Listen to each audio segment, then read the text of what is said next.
I'm 73 years old, and I want to share something that may feel uncomfortable, not because it's shocking, but because deep down, you already know it's true. Most of what we're taught about life, success, happiness, and even aging, is incomplete.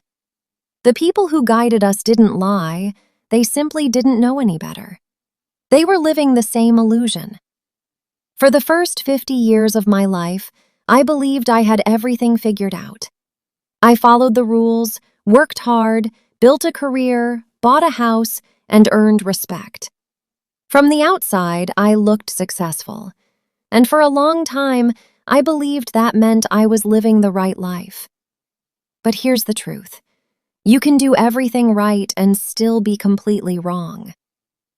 At 52, my life changed. One normal day in the middle of a meeting, my chest tightened, my vision blurred, and everything went black. I woke up in a hospital, surrounded by machines, with my wife quietly crying beside me. The doctor said I was lucky. At first, that didn't make sense. But later, I realized he was right. That moment didn't end my life, it woke me up. Lying there, I faced a terrifying realization. I hadn't really been living.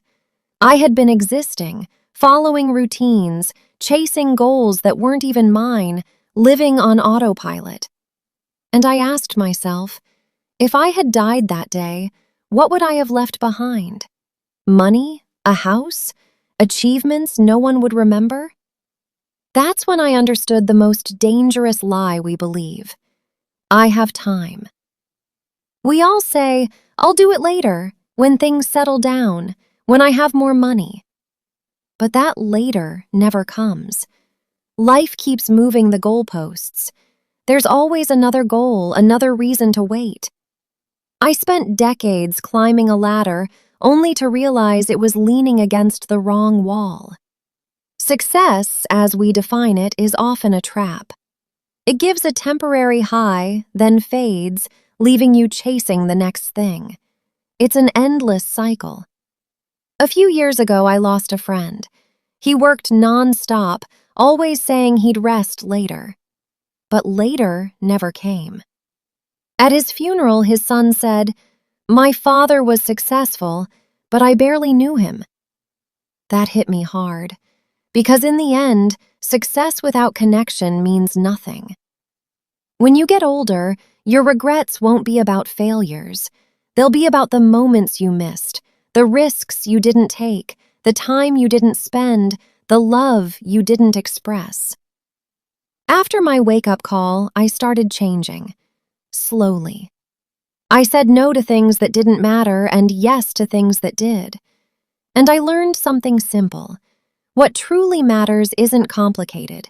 Time with loved ones, meaningful work, experiences, presence, and connection. So ask yourself, if your life ended tomorrow, would you feel satisfied?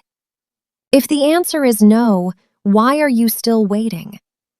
There is no perfect time. Life will always be busy. But if you keep waiting, you'll wait forever. I'm 73 now, and I'm happier than I was at 30. Not because I have more time, but because I finally understand its value. And that's the irony of life. When you realize time is limited, you finally start living. So choose wisely, because someday isn't coming. It's already here.